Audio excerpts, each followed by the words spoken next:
ভারত বাংলাদেশ সীমান্তের নদীবেষ্টিত ও জলাভূমি এলাকায় অনুপ্রবেশ ও চোরাচালান ঠেকাতে এক অভিনব কিন্তু অত্যন্ত বিতর্কিত পরিকল্পনা বাস্তবায়নের পথে হাঁটছে ভারতীয় কর্তৃপক্ষ। সম্প্রতি আল জাজিরার নিবন্ধে এই ব্যাপারে উদ্বেগজনক তথ্য উঠে এসেছে। ভারতীয় বর্ডার সিকিউরিটি ফোর্স এর এক অভ্যন্তরীণ নির্দেশনায় সীমান্তের দুর্গম নদী অঞ্চলে কুমির ও বিষধর সাপ ছাড়ার সম্ভাব্যতা যাচাইয়ের নির্দেশ দেওয়া হয়েছে। এটিকে প্রাকৃতিক বাধা হিসেবে বর্ণনা করা হলেও মানবাধিকার কর্মী, পরিবেশবিদ ও বিশ্লেষকরা এর তীব্র সমালোচনা করেছেন। ভারত বাংলাদেশ সীমান্তের মোট দৈর্ঘ্য প্রায় ৪,০৯৬ কিলোমিটার। এর মধ্যে প্রায় ৩,২৩২ কিলোমিটারে ইতোমধ্যে কাটা তারের বেড়া বসানো হয়েছে। বাকি অংশের মধ্যে প্রায় ১৭৫ কিলোমিটার নদী, জলাভূমি ও বন্যাপ্রবণ এলাকা, যেখানে ঐতিহ্যবাহী বেড়া নির্মাণ প্রায় অসম্ভব।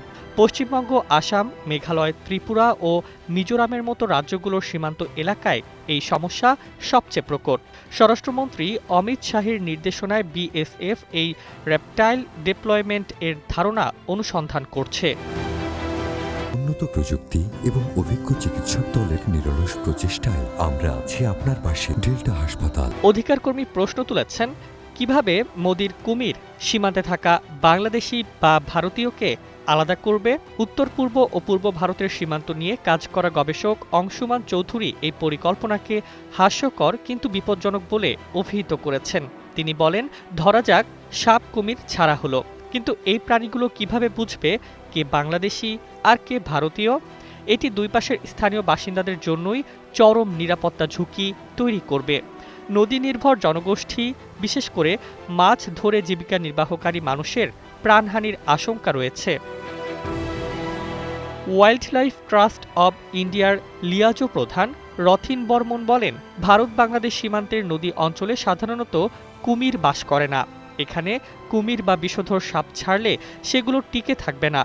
বন্যার সময় এই প্রাণীগুলো লোকালয়ে ছড়িয়ে পড়তে পারে, যা স্থানীয়দের জন্য মারাত্মক হুমকি।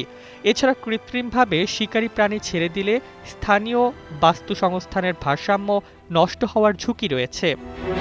মানবাধিকার কর্মী হর্ষ মান্দার এই নীতিকে ভারতীয় রাষ্ট্রের নিষ্ঠুরতার প্রতিফলন বলে মন্তব্য করেছেন। তিনি বলেন, ভারত বিচার বহির্ভূত পদ্ধতি বেছে নিয়েছে।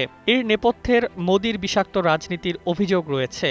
নরেন্দ্র মোদী সরকার দীর্ঘদিন ধরে নথিপত্রহীন অভিবাসীদের জনতাত্ত্বিক কাঠামোর ওপর হুমকি হিসেবে চিহ্নিত করছে। সমালোচকরা বলছেন, এই বয়ানকে ঢাল হিসেবে ব্যবহার করে পূর্ব ও উত্তর পূর্ব ভারতের বাঙালি মুসলিম সহ সংখ্যালঘুদের হয়রানি করা হচ্ছে। এমন অদ্ভুত ও অবাস্তব পরিকল্পনার নজির বিশ্বে কোথাও নেই বলেও মন্তব্য করছেন বিশ্লেষকরা।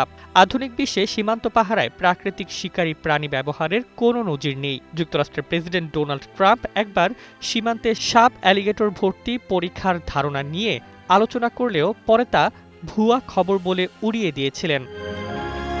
এখন প্রশ্ন উঠেছে, সীমান্ত নিরাপত্তার নামে আর কত নতুন উপায়ে মানুষ হত্যা করবে বিএসএফ?